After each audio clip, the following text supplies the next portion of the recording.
ఆంధ్రప్రదేశ్లో కూటమి ప్రభుత్వ పాలనలో మహిళలు చిన్నారుల భద్రత ప్రశ్నార్థకంగా మారిందని వైఎస్ఆర్ కాంగ్రెస్ పార్టీ మహిళా విభాగం నేతలు తీవ్ర స్థాయిలో మండిపడ్డారు.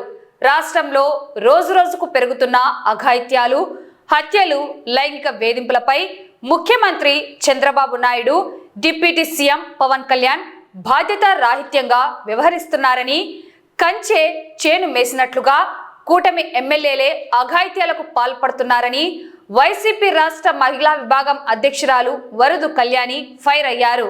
నంద్యాల జిల్లా వైసీపీ కార్యాలయంలో జరిగిన మహిళా విభాగం ఆత్మీయ సమావేశంలో కూటమి ప్రభుత్వంపై నేతలు నిప్పులు చెరిగారు. నంద్యాల జిల్లా వైసీపీ అధ్యక్షులు కాటసాని రాంభూపాల్ రెడ్డి అధ్యక్షతన జరిగిన ఈ సమావేశానికి ముఖ్య అతిథిగా ఎమ్మెల్సీ వరుదు కళ్యాణి హాజరయ్యారు. ఈ సందర్భంగా ఆమె మాట్లాడుతూ రాష్ట్రంలో శాంతి భద్రతలు పూర్తిగా క్షీణించాయని ఆవేదన వ్యక్తం చేశారు. గత 5 ఏళ్లలో జగన్మోహన్ రెడ్డి హయాంలో మహిళలకు దక్కిన గౌరవం, భద్రత ఈ కూటమి ప్రభుత్వంలో మచ్చుకైనా కనిపించడం లేదని విమర్శించారు. రాష్ట్రంలో ఎక్కడా చూసినా అత్యాచారాలు, దాడులే కనిపిస్తున్నాయన్నారు.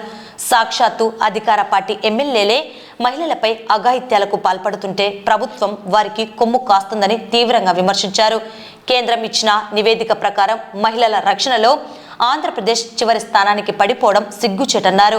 మాజీ ముఖ్యమంత్రి వైఎస్ జగన్మోహన్ రెడ్డి హయాంలో 50% రిజర్వేషన్లు ఇచ్చి మహిళలను రాజకీయంగా, సామాజికంగా ఎదిగేలా చేస్తే నేడు కూటమి ప్రభుత్వం మహిళలపై అక్రమ కేసులు పెడుతూ వేధిస్తున్నారని పేర్కొన్నారు. మహిళలకు రక్షణ కల్పించడంలో చంద్రబాబు ప్రభుత్వం పూర్తిగా విఫలమైంది. దిశ లాంటి చట్టాలను పక్కన పెట్టేసి మహిళల ప్రాణాలతో చెలగాటమాడుతున్నారన్నారు. వైఎస్ఆర్ కాంగ్రెస్ పార్టీ మహిళల పక్షాన పోరాడుతుంది. ప్రతి గ్రామంలో కమిటీలు వేసి మహిళలకు అండగా నిలబడుతామన్నారు. ఈ సమావేశంలో జిల్లా అధ్యక్షుడు కాటసాని రాంభూపాల్ రెడ్డి మాట్లాడుతూ మహిళలకు అన్యాయం జరుగుతుంటే అండగా ఉండాల్సిన ప్రభుత్వం బాధితుల గొంతు నొక్కుతోందని విమర్శించారు. 2029లో మళ్లీ జగనన్నను ముఖ్యమంత్రిని చేసే దిశగా గ్రామస్థాయి నుండి మహిళా విభాగాలను బలోపేతం చేస్తామని ప్రకటించారు. కూటమి సర్కార్ వైఫల్యాలను ఎండగడుతూ భవిష్యత్ కార్యాచరణను ప్రకటించారు. ఈ కార్యక్రమంలో ఎమ్మెల్సీ ఇసాక్ బాషా, మాజీ ఎంపీ పోచా బ్రహ్మానందరెడ్డి, పార్లమెంట్ రాష్ట్ర కార్యదర్శి సూర్యనారాయణ రెడ్డి, మహిళా రాష్ట్ర ప్రధాన కార్యదర్శి శశికళారెడ్డి, మహిళా విభాగం రాష్ట్ర కార్యదర్శి అరుణ, కర్నూలు జిల్లా మహిళా అధ్యక్షురాలు రేణుక, మాజీ మున్సిపల్ చైర్పర్సన్ మాబునిసా, నంద్యాల నియోజకవర్గ మహిళా విభాగం అధ్యక్షురాలు హుసేనమ్మ, పాణ్యం అధ్యక్షురాలు మంజులశ్రీ, డోన్ అధ్యక్షురాలు అమ్మని, నందికోట్కూర్ అధ్యక్షురాలు ఉషారాణి, శ్రీశైలం అధ్యక్షురాలు లక్ష్మీదేవి, ఆళ్లగడ్డ అధ్యక్షురాలు స్వాతి, పగిడ్యాల మాజీ జెడ్పీటీసీ దివ్య, నందికోట్కూరు మాజీ జెడ్పీటీసీ కాళీ మున్నీసా, మిట్టూర్ మాజీ ఎంపీపీ వెంకటేశ్వరమ్మ, హుసేన్ బి, లక్ష్మీదేవి సభ్యులు పాల్గొన్నారు. ఈరోజు నంద్యాల జిల్లాలో మహిళా సంబంధించిన మీటింగ్ ఏర్పాటు చేయడం జరిగింది. ఈ మీటింగ్కు స్టేట్ ప్రెసిడెంట్ వరుణ్ కళ్యాణ్ గారు, విజయ మనోహర్ గారు, మా నంద్యాల జిల్లా మహిళా అధ్యక్షురాలు సుజాతమ్మ గారు, మాజీ ఎంపీ పోచా బ్రహ్మానందరెడ్డి గారు, ఎమ్మెల్సీ ఇషాక్ బాషా గారు, శ్వేత గారు, రేణుక గారు, అరుణ గారు, సూర్యనారాయణ రెడ్డి గారు, ఇంకా మహిళా వాళ్ళందరూ కూడా, పత్రికా విలేకరులకు అందరికీ కూడా నా ఉదయపూర్వక నమస్కారం. వైఎస్ఆర్సీపీ పార్టీ తరఫున ఈరోజు మహిళలకు జరిగే అన్యాయం మీద అయితేనేమి, ఈ తెలుగుదేశం పార్టీ కూటమి ప్రభుత్వం వచ్చిన తర్వాత మహిళలకు రక్షణ లేని పరిస్థితిలో మనం చూడగలుగుతున్నాం. ఎమ్మెల్యేలు రోజు ఒక వీడియోలో మనం వాట్సాప్లో కానీ ఇంకోటి కానీ మాకు అన్యాయం జరిగిందని చెప్పే పరిస్థితులు ఈరోజు మనం చూడడం జరుగుతుంది. అంటే డైరెక్ట్ ఎమ్మెల్యేలే ఇన్వాల్వ్ అయ్యి వాళ్ళని లాస్ట్కు ఇబ్బంది పెట్టే పరిస్థితి కూడా మనం ఒక 2-3 కేసులు కూడా చూడడం జరుగుతుంది. అటువంటి వాళ్లకు రక్షణ కల్పించాలనే ఉద్దేశం, మహిళలకు ఉండే గౌరవాన్ని ఎటువంటి పరిస్థితిలో తగ్గేకూడదనేది మా నాయకుడు జగన్మోహన్ రెడ్డి గారి ఉద్దేశం. అంటే మహిళలకు ఎక్కువ ప్రాధాన్యత ఇచ్చిన నాయకుడు రాజకీయాలలో ఒక జగన్మోహన్ రెడ్డి తప్ప ఎవరు లేరని మాత్రం ఖచ్చితంగా చెప్పాల్సిన అవసరం ఉంది. లోకల్ బాడీ ఎలక్షన్లలో మనకు 33% కోసం ఎదురు చూసి ఎన్ని రోజులు ఎదురు చూడడం జరుగుతుంది. కానీ మా నాయకుడు జగన్మోహన్ రెడ్డి గారు లోకల్ బాడీ ఎలక్షన్లో 50% లేడీస్కు ఖచ్చితంగా అమలు పరచాలని చెప్పిన నాయకుడు మా నాయకుడు. ఆ ఉద్దేశంతోనే పదవులు కూడా 50% మనం వాళ్ళకందరికి కూడా ఇవ్వడం జరిగింది. అంటే ఖచ్చితంగా ఏదైతే ఊరికే కేవలం మీటింగ్లలో మాట్లాడడం కాదు, దాన్ని ఆచరణ కూడా చేసి చూపించాలన్న నాయకుడు మా జగన్మోహన్ రెడ్డి గారు. కాబట్టి ఇప్పుడు మళ్ళా మొత్తం ఇప్పుడు వచ్చే 33% కానీ ఇవన్నీ కూడా మహిళలకు ఎక్కువ అవకాశం వచ్చే పరిస్థితి ఉంది. కాబట్టి మన మహిళలందరినీ కూడా ఇక్కడ వచ్చిన వాళ్ళందరినీ కూడా మన స్టేట్ ప్రెసిడెంట్ వీళ్ళందరినీ కూడా కోరేది ఒకటే, మనం ఇప్పుడు ఆమె కూడా ఇక్కడ వచ్చి మనం మీటింగ్ పెట్టడానికి కారణం మహిళల్లో చైతన్యం తీసుకురావడానికి. ప్రతి ఒక్క మహిళలు కూడా చైతన్యవంతులై వాళ్ళకి ఏం రావాల్సింది ఈ ప్రభుత్వం నుంచి కానీ లేకుండా వాళ్ళకి ఎటువంటి అన్యాయం జరిగినా కూడా దాన్ని ప్రతిఘటించే పరిస్థితిలో మన అక్క చెల్లెళ్ళు రావాలనే ఉద్దేశంతోనే ఈ మీటింగ్ ఏర్పాటు చేయడం జరిగింది. ముఖ్యంగా మహిళలకు చైతన్యపరచాల్సిన అవసరం ఎంతో ఉంది. మనం ఇప్పుడు చూస్తా ఉన్నాము, ఈ కూటమి ప్రభుత్వం వచ్చిన తర్వాత ఎప్పుడు ఆంధ్రప్రదేశ్లో జరగనన్ని మహిళల దాడులు జరుగుతూ ఉన్నాయన్నది అతిశయోక్తి కాదు. మీ ద్వారానే, మీ పేపర్ ద్వారానే మహిళలకు ఎన్ని రకాల ఇబ్బందులు చేస్తూ ఉన్నారనేది ఎన్ని రకాలుగా ఎన్నో ఎగ్జాంపుల్స్ ఉన్నాయి. చెప్పాలనుకోవాలంటే అన్ని ఉన్నాయి. పరమ పవిత్రం తిరుమలలో కూడా ఏమేమి చేస్తూ ఉన్నారు. సో మహిళల్లో చైతన్యం రావాల్సిన అవసరం ఉంది. భారతదేశం అంతా దాన్ని గుర్తించి 33% రిజర్వేషన్ కూడా త్వరలో అమలు కాబోతా ఉంది. కాబట్టి మహిళల్లో చైతన్యాన్ని పెంపొందించడానికి మా జగన్మోహన్ రెడ్డి గారు రాష్ట్రమంతా మహిళా మీటింగ్స్ ఏర్పాటు చేసి వాళ్ళలో చైతన్యముఖులు చేసి తమ హక్కులను కాపాడుకోవడానికి కోసం వాళ్లను రెడీగా ఉండడం కోసం అని చెప్పేసి చేస్తూ ఉన్నారు. అందులో భాగంగా నంద్యాలలో రాష్ట్ర అధ్యక్షురాలు, మహిళా అధ్యక్షురాలు ఉర్దూ కళ్యాణి ఆధ్వర్యంలో ఈరోజు మీటింగ్ ఏర్పాటు చేయడం జరిగింది. ఇది శుభ పరిణామము. నేను మా జిల్లా మహిళలకందరికీ విన్నవించుకునేది ఏమంటే, రాబోయేది వైఎస్ఆర్సీపీ ప్రభుత్వం.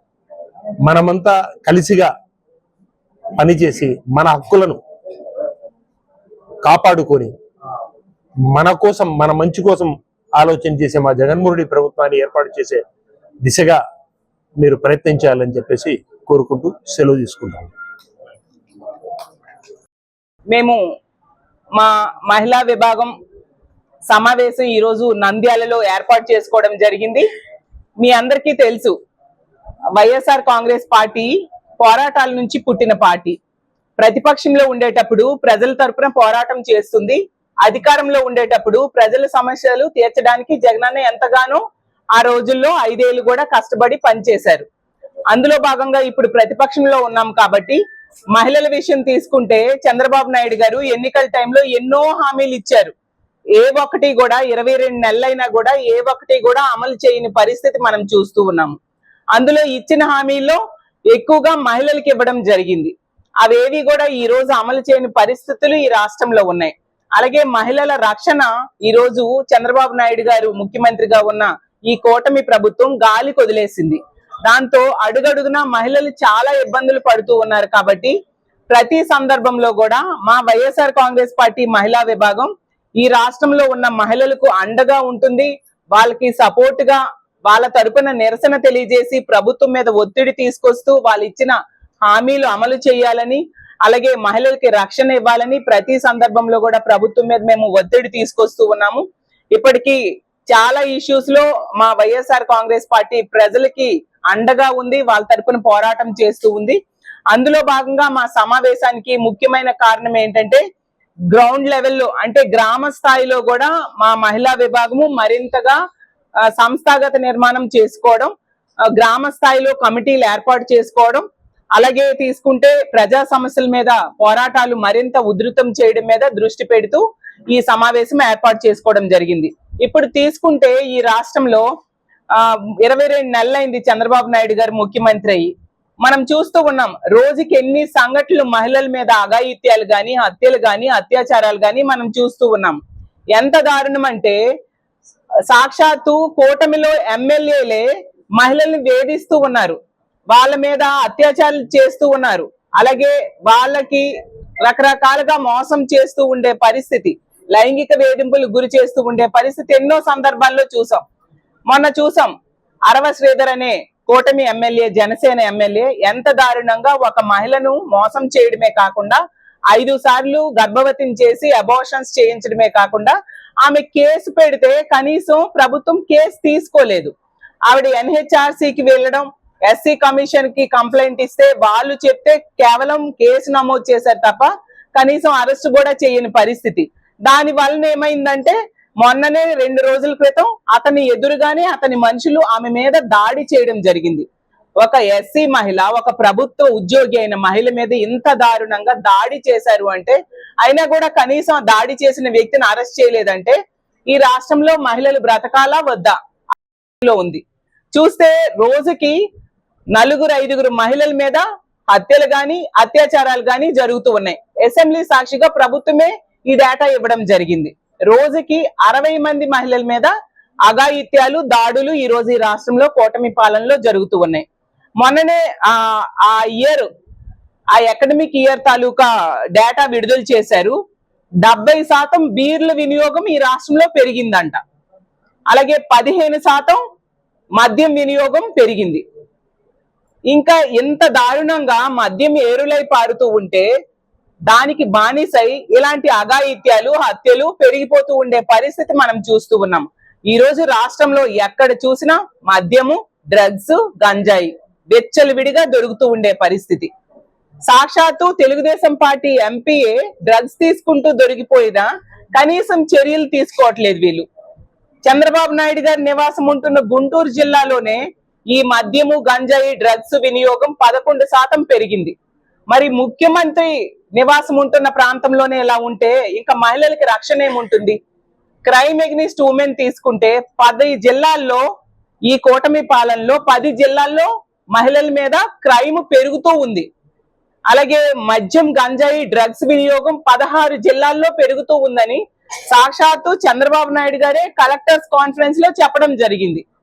మరి ఇంత దారుణంగా ఇలాంటి మత్తు పదార్థాలు దొరుకుతూ ఉంటే, వాటి వినియోగం పెరుగుతూ ఉంటే ఇలాంటి అఘాయిత్యాలు జరగకుండా ఏం జరుగుతాయి? మాట్లాడితే చంద్రబాబు నాయుడు గారు చెప్తూ ఉంటారు మహిళల మీద ఎవరైనా చేయి వేస్తే అదే వాళ్ళకి చివరి రోజు అని. మరి ఇంతమంది మహిళల మీద అన్యాయం జరుగుతుంది, వాళ్ళని వేధిస్తున్నారు, అత్యాచారాలు చేస్తున్నారు, హత్యలు చేస్తున్నారు. అందులో ముఖ్యంగా మీ పార్టీ ఎమ్మెల్యేలు ఉంటున్నారు. ఆ కోనేటి ఆదిమూలం అనే ఎమ్మెల్యే వేధింపులకి, తెలుగుదేశం పార్టీ ఎమ్మెల్యే వేధింపులకి తెలుగుదేశం పార్టీ కార్యకర్త అయిన ఒక మహిళ ఈ రాష్ట్రంలో ప్రెస్ మీట్ పెడితే రక్షణ ఉండదని పక్క రాష్ట్రంకి వెళ్లి హైదరాబాద్ లో ప్రెస్ మీట్ పెట్టింది. కనీసం చర్యలు మీరు తీసుకున్నారా? ఎంత మంది మీ పార్టీ ఎమ్మెల్యేల వలన ఇబ్బందులు మహిళలు పడుతూ ఉన్నారు, ఎవరి మీద కూడా మీరు చర్యలు తీసుకొని పరిస్థితి. అలాగే పవన్ కళ్యాణ్ గారు అయితే ఎవరైనా మహిళల మీద చేయి వేస్తే వాళ్ళ తాట తీస్తామని పదే డైలాగులు వల్లిస్తారు.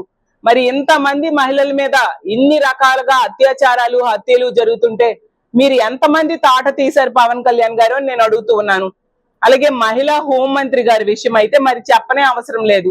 మాట్లాడితే జగనన్నని తిడుతూ, జగనన్నని చాలా అసభ్యంగా మాట్లాడుతూ ఆవిడ ప్రెస్ మీట్లు పెడుతూ ఉంటారు. కానీ ఆమె బాధ్యత అయిన మహిళల రక్షణ, ప్రజల రక్షణ అనేది ఏ మాత్రం పట్టించుకొని పరిస్థితి మనం చూస్తూ ఉన్నాం. నిజాలు ఆలోచించాలి కదా. ఇంత ఎక్కడైనా స్క్వేర్ ఫీట్ కి 14,000 రూపాయలు అనేది ఖర్చు మనం చూసామా? అది ఆంధ్రప్రదేశ్ రాష్ట్రంలో చంద్రబాబు నాయుడు గారు అమరావతిలో చేస్తూ ఉన్నారు. ముందు నుంచి కూడా మేము చెప్తూ ఉన్నాం, మా వైఎస్ఆర్ కాంగ్రెస్ పార్టీ ఎప్పుడు కూడా అమరావతికి వ్యతిరేకం కాదు, అమరావతిలో జరుగుతున్న అవినీతికి మాత్రమే వ్యతిరేకం, అందులో ఆ పేరుతో చేస్తున్న దోపిడీకి మాత్రమే వ్యతిరేకం అని చెప్తూ ఉన్నాం. ఎందుకంటే గత 7 ఏళ్ళు, గతంలో 5 ఏళ్ళు, ఇప్పుడు 2 ఏళ్ళు కలిపి చంద్రబాబు నాయుడు గారు 7 ఏళ్ళు పరిపాలించారు ఈ కొత్త రాష్ట్రంలో. 7 ఏళ్ళలో కేవలం 8,000 కోట్లు మాత్రమే అమరావతి కోసం ఖర్చు పెట్టడం జరిగింది. ఈ లెక్కను తీసుకుంటే 2 లక్షల కోట్లు అవ్వాలంటే 168 సంవత్సరాలు అవుతుంది. అది ఆ డబ్బులు ఎక్కడి నుంచి తెస్తారు? ఎప్పటికి పూర్తవుతుంది? అసలు 2029 ఎన్నికల టైంకి ఎన్ని బిల్డింగ్లు పూర్తవుతాయి? అసలు ఇవన్నీ జెన్యున్ గా ఖర్చు పెడుతున్నారా లేదా? వీటన్నిటికీ సమాధానం లేదు. బయటికి మాత్రం గ్రాఫిక్స్ తో అమరావతి ఓ మహానగరం అంటూ వీళ్ళు ప్రచారం చేయడమే మనం చూస్తూ ఉన్నాము. దాన్ని ప్రశ్నిస్తే తప్పు. వీళ్ళ ఛానల్స్ ద్వారా ఇష్టం వచ్చినట్టుగా ట్రోల్స్ చేస్తూ ఉండే పరిస్థితి చూస్తూ ఉన్నాము. ప్రజలందరూ దీన్ని గమనిస్తూ ఉన్నారు. ఖచ్చితంగా రానున్న రోజుల్లో వీళ్ళు చేసిన తప్పుల్ని, అవినీతిని మా వైఎస్ఆర్ కాంగ్రెస్ పార్టీ ఎండగడుతుంది. ప్రజల దగ్గరికి తీసుకెళ్లి నిజాలన్నీ కూడా ప్రజలకి వివరించడం జరుగుతుంది. రానున్న రోజుల్లో మహిళలకు ఇచ్చిన మోసాన్ని కూడా ప్రజలకి తెలియజేస్తాం. కార్యవర్గ సమావేశాన్ని నిర్వహించుకోవడం జరుగుతోంది. ఈ మహిళా కార్యవర్గ సమావేశానికి ముఖ్య అతిథిగా విచ్చేసిన మా రాష్ట్ర మహిళా అధ్యక్షురాలు శ్రీమతి వరుడు కళ్యాణ్ గారికి ప్రత్యేక నమస్కారాలు. అలాగే మరి మేము అడిగిన వెంటనే ఇంత షార్ట్ టైంలో మహిళా కార్యవర్గ సమావేశం నిర్వహించడానికి మాకు అన్ని సహాయ సహకారాలు అందించిన మా జిల్లా అధ్యక్షులు కాట్సాని భూపాల్ రెడ్డి అన్న గారికి, మరి ఎక్స్ఎంపీ పోచా బ్రహ్మానందరెడ్డి అన్న గారికి, ఎమ్మెల్సీ ఇషాఖర్ పాషా అన్న గారికి, జిల్లా అధ్యక్షురాలు సుజాతమ్మ గారికి, మరి శ్వేతారెడ్డి గారికి, అరుణ గారికి, రేణుక గారికి, శశికళ గారికి, ఇక్కడికి వచ్చిన ప్రతి ఒక్కరికి కూడా పేరు పేరున ధన్యవాదాలు. మరి ముఖ్యంగా ఈ సమావేశం ఏర్పాటు చేయడానికి ముఖ్య కారణము, ఎక్కడ చూసినా కూడా మహిళల మీద, చిన్నారుల మీద, పిల్లల మీద స్టేట్ లో అఘాయిత్యాలు, అకృత్యాలు విచ్చలవిడిగా జరుగుతూ ఉన్నాయి. వాటన్నిటి గురించి వాళ్ళను బయటికి తీసుకొని రావాలనే ఉద్దేశంతో ఈ మహిళా వింగ్ మేము స్ట్రెంథెన్ చేసుకుంటూ గ్రామాన ఉన్న మహిళలు వాళ్ళు స్వచ్ఛందంగా బయటికి వచ్చి వాళ్ళకి జరుగుతున్న అన్యాయాల గురించి వాళ్ళు బయటికి రావాలా, వాళ్ళు వచ్చుకొని చెప్పుకోవాలా. వాళ్ళకు మా పార్టీ కానీ, మా మహిళా వింగ్ కానీ, వైఎస్ఆర్సీపీ పార్టీ కానీ అన్ని వేళ్లలో అన్ని రకాలుగా సపోర్ట్ గా నిలబడుతుంది. మీరెవరు భయపడాల్సిన అవసరం లేదు. ఈ కూటమికి అగెనెస్ట్ గా వాళ్ళు పెట్టే కేసులకు కూడా ఎవరు భయపడాల్సిన అవసరం లేదు. మీకు అన్ని రకాలుగా కూడా వైఎస్ఆర్సీపీ పార్టీ మద్దతుగా నిలుస్తుంది. లీగల్ సెల్ అయితేనేమి, మహిళా వింగ్ అయితేనేమి, సోషల్ మీడియా విభాగం అయితేనేమి, ప్రతి ఒక్క విభాగం కూడా మహిళలకైతేనేమి, చిన్నారులకైతేనేమి, ఎవరికైనా ఎక్కడ ఎటువంటి అన్యాయం జరిగినా కూడా కంప్లీట్ సపోర్ట్ గా నిలబడుతుంది. కాబట్టి మీరందరూ బయటికి రావాలా, మీకు జరిగిన అన్యాయాల గురించి ప్రశ్నించాలా అని చెప్పని వాళ్ళకి తెలిసేలాగా, గ్రామ స్థాయికి కూడా వెళ్లేలాగా ఉండేలాగా మేము ఈ సమావేశాన్ని ప్రతి జిల్లాలో కూడా ఏర్పాటు చేసుకోవడం జరుగుతుంది. ఈ రకంగా మాకు అన్ని రకాలుగా సపోర్ట్ ఇస్తున్న మీడియా మిత్రులు కూడా, మీరు మరి మా వాయిస్ ను గ్రామాన ప్రజలందరికీ చేర్చగలిగేది మీరే. కాబట్టి మీ అందరికి కూడా ఈ సభాముఖంగా అందరికీ కూడా కృతజ్ఞతలు తెలియజేసుకుంటున్నాను. ఎవరు ఏ రకంగా కూడా భయపడాల్సిన అవసరం లేదు. ప్రజలు ప్రతి ఒక్కరు కూడా వాళ్ళకి జరిగిన అన్యాయాల గురించి